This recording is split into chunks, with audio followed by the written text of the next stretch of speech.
Hey everybody, this is Dave Bensman with Bensman Home Computer Repair, and here's today's tech tip. If you're thinking of buying a new computer or you're thinking about upgrading your memory in an existing computer, you really want to know how much memory you're going to need.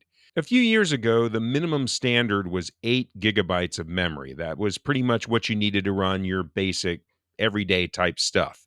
But now it's more. As you can see, if I go into Task Manager and then I click on Performance, you can see right now that I'm really not running very much, just the software that I use to record this video pretty much.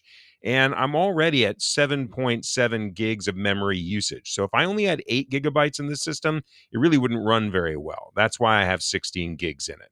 So if you're looking for a new computer, I would recommend 16 or maybe even 32 gigabytes of memory depending on what you're running to ensure smooth operation. If you live in the Memphis, Cordova, Bartlett, Germantown, Oakland, Arlington, Collierville, Millington, or Eads, Tennessee area, and you need a computer expert to come to your home and help you solve your computer problems, feel free to give me, Dave Bensman, a ring at 901-830-4362. Mention ad code PC Perfect for 10% off your first visit.